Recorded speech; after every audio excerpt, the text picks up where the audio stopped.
سیاست دی نه چلی پر مونږه واکداري دې نه کوي نړۍ دې زمونږه داخلي چارو کې لاس نه وهي که ډېر شله وي خو رامخته کوي ځواب دې راکړي د دې 40 میلیونه خلکو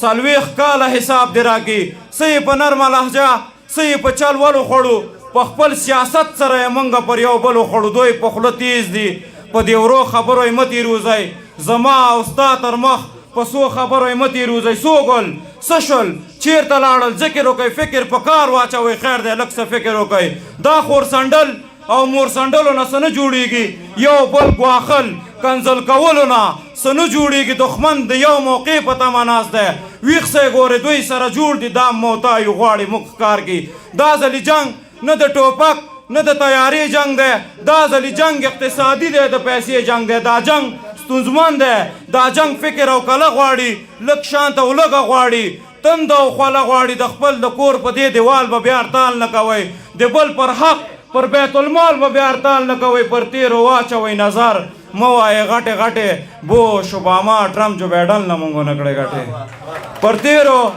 واچوئ نظر مه وایئ غټې غټې بوش اوباما ټرمپ جو بایډن نه مونږ ونه کړې غټې لکه شاهین د دغو لویو غرو تر شا راجګ شوم ما د یو نوي ژوند آغاز وکړو زه بیا راجګ شوم مرګ مې قبول دی هغه نه چې په پالنګ کې مړ یم هغه منم چې په وطن جنګ یو جنګ کې مړ یم پر دې ډاډه یم چاته پړ نه یم پښتنه وکئ که په وطن مړ یمه مړ نه یم پښتنه وکئ ځان ملامت کړم که روس او امریکا نه واخلم د پروني تېر شوي جنګ تاوان له چا نه واخلم لکه د غره ځوانان مې چا په نشو روږدي کړلو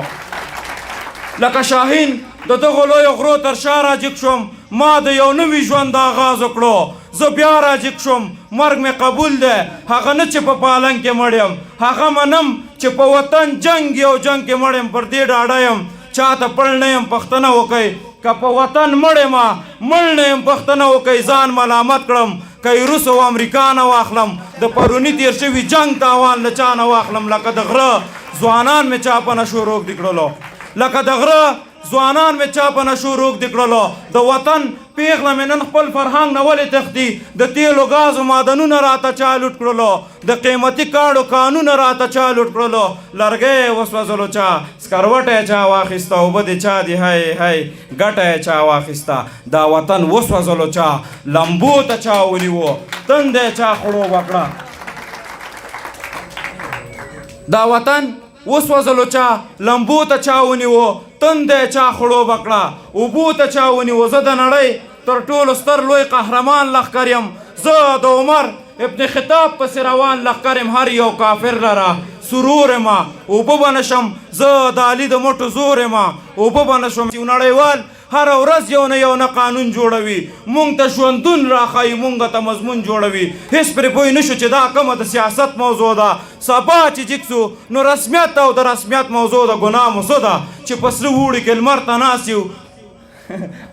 ګناه مو څه ده چې په سره اوړي کې لمر ته ناست یو سبا چې جګ سو د یو نوې پېښې سر ته ناست یو نه په قدم نه په غنم نه په ادم شریک دي نه مو څوک غم کوي او نه مو څوک په غم شریک دي که څوک له مونږ سره په ښه مسلماني وکړي حالات به څه زمونږ د وخت ترجماني وکړي زه په دې خاوره قدرتي و الهي مین یم د دې وطن په هر یو کس په هر سړي مین یم چېرته چې ما نه مخکې نوم د افغانیت نه وي په هغه ځای کې زما قدر او عزت نه وي راته یې وښایئ د سوي زړه بړاس څنګه وي دا درد نور څنګه وي دا مینه او احساس څنګه وي پر می راتپي هره ورځ مې یوه تور ته غورځئ د ابراهیم خلیل الله غوندې مې اور ته غورځئ یوسف مې ورک دی په زړګي کې مې مدام غم دی او د وطن غم مې د یعقوب علیه السلام غم دی